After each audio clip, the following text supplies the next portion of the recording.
Good morning students.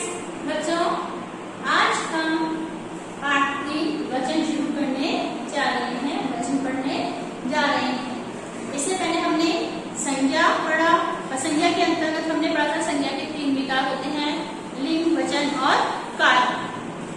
तो लिंग chapter हमारा कंप्लीट हो चुका है। अब संज्ञा का दूसरा विकार क्या है? वचन।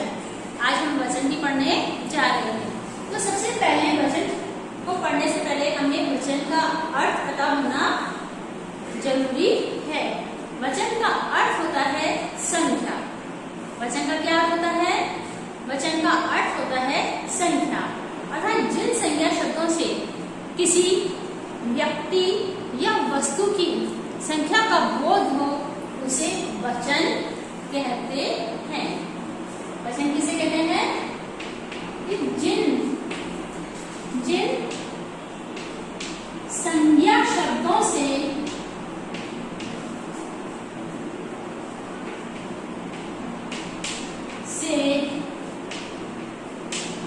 किसी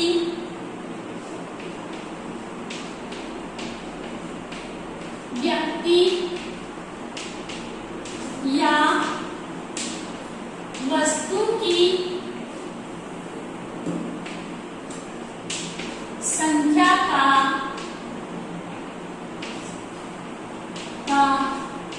बोध हो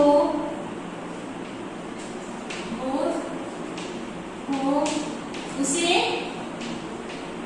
वचन कहते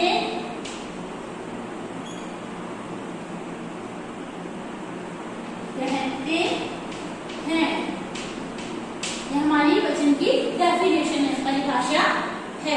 अब नेक्स्ट हम पढ़ेंगे वचन के भेद।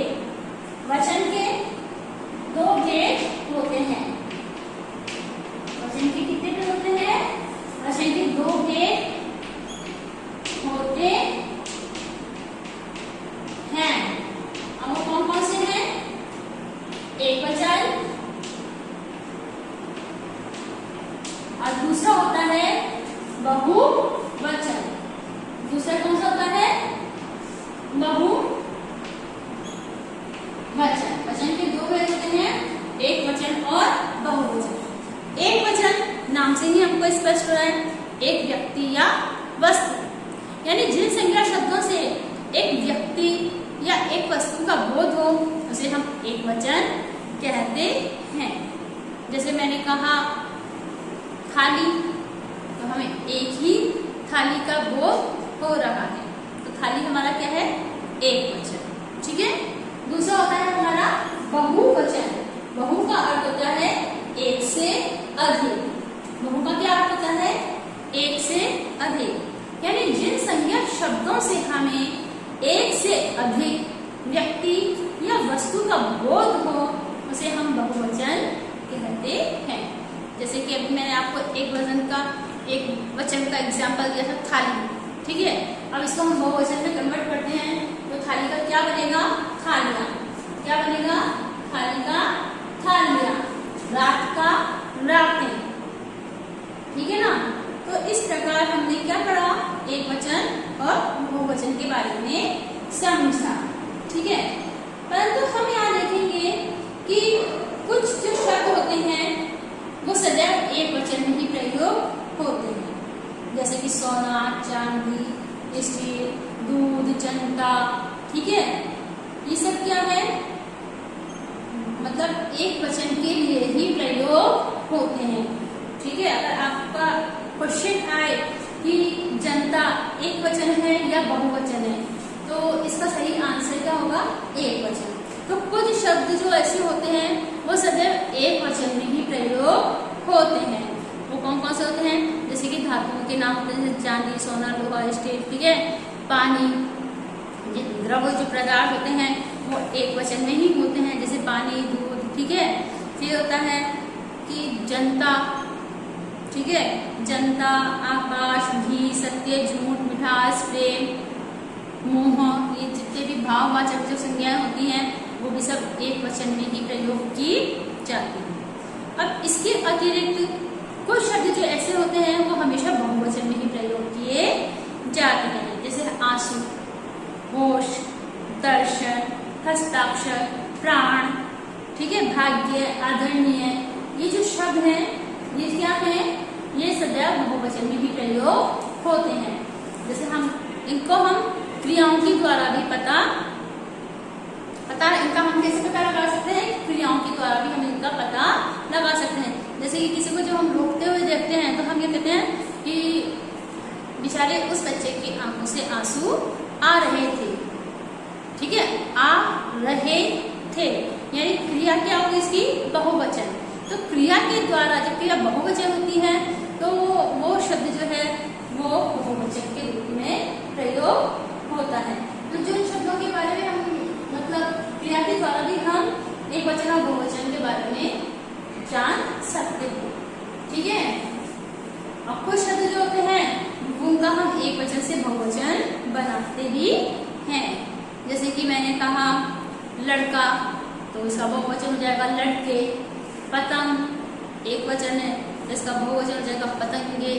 लोटा, लोटे, है ना। थाली, थालियाँ। कटोरी, कटोरिया। कपड़ा, कपड़े। इस प्रकार इनके हम एक वचन से बहुवचन बनाते हैं। परंतु इसके कुछ शब्द जो होते हैं वो हमेशा एक वचन नहीं होते हैं, और वो होते हैं जैसे धातुएं जो होती हैं एक वचन में प्रयोग होती हैं। जितनी भी लिक्विड चीजें होती हैं वो सब एक वचन में ही प्रयोग होती हैं। इसके अतिरिक्त जितनी भी भाववाचक संज्ञाएं होती हैं वो भी एक वचन में ही, भाववाचक से तो आप समझ ही गए होंगे कि भाववाचक क्या होता है। तो जितनी भाववाचक संज्ञाएं होती हैं वो भी सब क्या होती हैं, एक वचन में ही प्रयोग होती है। इसके अतिरिक्त जनता, सभा, ठीक है, ये जो शब्द होते हैं इनके सदैव एक वचन में प्रयोग होते हैं। और बहुवचन के लिए मैंने अभी आपको बताया था कि बहुवचन में कुछ शब्द जो होते हैं वो हमेशा बहुवचन में ही प्रयोग होते हैं। आंसू, दर्शन, जैसे कि हम मंदिर जाते हैं तो हम क्या बोलते हैं, भगवान राम का आपने दर्शन किया, तो हम भगवान राम के जब दर्शन करते हैं तो हम क्या कहते हैं, हमने भगवान के दर्शन किए। तो इसमें देखो मतलब क्रिया कैसी हो गई, बहुवचन, किए, किया और किए। तो ये जो दर्शन शब्द है ये क्या होगा, बहुवचन, ठीक है। इसके अतिरिक्त जितने भी हमारे से बड़े जो लोग होते हैं, हमारे आदरणीय सम्मानीय जो लोग होते हैं, उनके लिए भी हमेशा हम बहुवचन का ही प्रयोग करते हैं। जैसे कि मान लो अक्सर आपने सुना होगा या कहा भी होगा कि पापा अखबार पढ़ रहे हैं। किसी को आपने ये कहते सुना कि पापा अखबार पढ़ रहा है, नहीं ना, पापा तो एक ही है, एक ही वचन है, पापा एक ही होते हैं। परंतु पापा जो शब्द है वो इसके लिए किसमें आएंगे, बहुवचन में, क्योंकि क्रिया कैसी है, बहुवचन। तब आपको अच्छे से समझ में आ गया होगा कि एक वचन और बहुवचन में क्या अंतर होता है, ठीक है। अब हम देखते हैं वचन परिवर्तन। ये कुछ नियम, वचन परिवर्तन यानी एक वचन से बहुवचन में बदलने के लिए कुछ नियम होते हैं। अब वो नियम कौन कौन से हैं कि मान लो किसी, पहला नियम होता है किसी शब्द के में पीछे अ है या आ है तो उसको ए में बदल देते हैं। आ को किस में बदल देते हैं, आ को ए में बदलकर हम इसको बहुवचन बनाते हैं। जैसे कमरा, कमरा, आप देखो इसके पीछे आ रहा है, ठीक है। अब हम इसको ए लगाकर इसका बहुवचन बना देंगे। कमरा का क्या बना देंगे हम, कमरे, ठीक है। आगे आपको समझ में। नेक्स्ट देखिए, कुछ यदि आपके शब्द के अंत में अ है तो आ को हम ए में बदल देते हैं। अगर अ है, अगर किसी शब्द के अंत में अ है तो आ को हम किस में बदल देते हैं, ए में बदल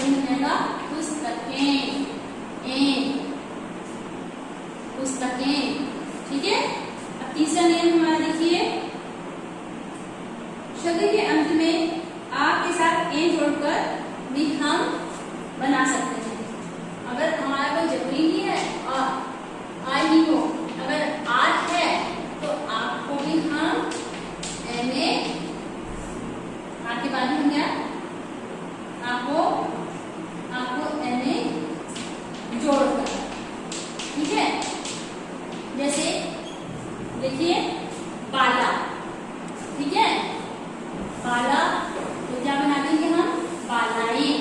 क्या बना देंगे, बालाइन। आपके बाद हमने एन जोड़ दिया, जैसे बा ला, अब एन जोड़कर क्या बना देंगे, बा ला, बालाइन, ठीक है। इस प्रकार नेक्स्ट देखिए, इकारांत वाले शब्दों में इया लगाकर, अब जितने भी इकारांत वाले शब्द होते हैं, इकारांत का मतलब होता है जिन शब्दों के अंत में ई की साउंड आती है। इकारांत वाले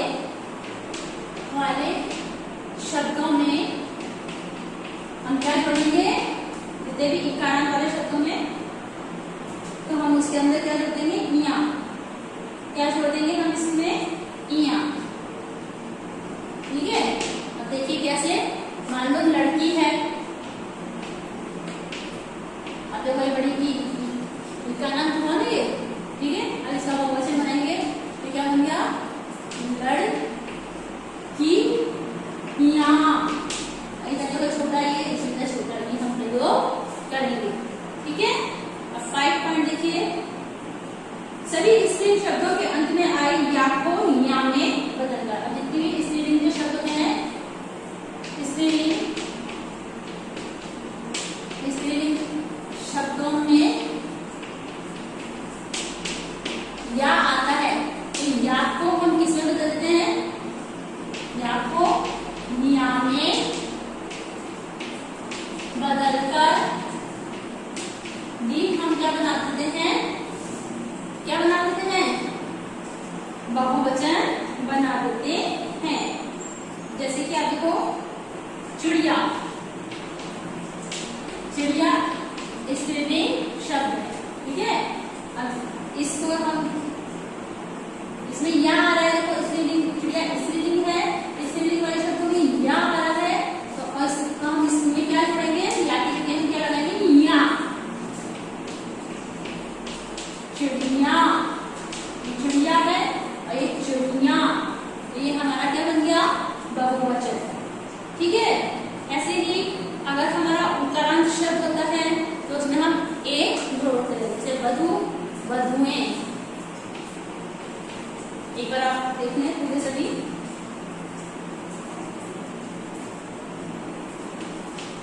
जितने भी स्त्रीलिंग उकारांत वाले शब्द होते हैं, ठीक है, जितने भी स्त्रीलिंग वाले उकारांत शब्द होते हैं, चाहे वो छोटा हो चाहे वो बड़ा हो, उकारांत जो शब्द होते हैं उसके साथ हम क्या बनाएंगे, ए जोड़ देंगे, के साथ ये ए जोड़कर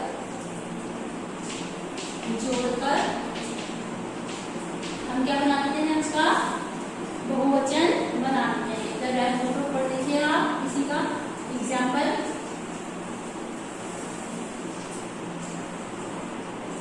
ठीक है। इसका एग्जाम्पल देखिए आप, वस्तु, वस्तु है तो क्या बन गया, वस्तुएं। वधु है तो क्या बन जाएगा, वधुएं, ठीक है। अब नेक्स्ट देखिए, ई और ई स्वरांत वाले स्त्रीलिंग शब्दों के साथ यो जोड़कर, ठीक है। जितने भी ई वाले शब्द होते हैं, ई और ई वाले स्त्रीलिंग वाले शब्द होते हैं, कौन सी नंबर का है हमारा, 7 नंबर का। जितने भी ये ई या ये ई वाले जो स्त्रीलिंग शब्दों में हम क्या जोड़ेंगे, या यो, स्त्रीलिंग वाले शब्दों में यो जोड़कर, जोड़कर। जैसे देखिए आप, जाति, जातियों, ठीक है, रोटी, रोटियों, रोटी, रोटियों, जाति, जातियों, ठीक है। नेक्स्ट हमारा है एक वचन साथ, ठीक है, जन या वृंद या गण लगाकर एक वचन वाले जितने भी शब्द होते हैं, जैसे जन गण उनके साथ हम क्या लगा देते हैं, कुछ शब्द जो ऐसे होते हैं, कुछ शब्दों में एक वचन में कुछ शब्दों में क्या करते हैं हम, शब्दों में जन गण और वृंद लगा के बहुवचन बना देते हैं, ठीक है। जैसे गुरु बहुवचन हो जाएगा इसका गुरुजन, ठीक है। छात्र छात्रगण। तो इस प्रकार हमने एक वचन से बहुवचन के नियम पढ़े और समझे हैं, ठीक है। तो हमारा ये वचन चैप्टर आज कंप्लीट हुआ है। अब हम इसके क्वेश्चन आंसर देखेंगे।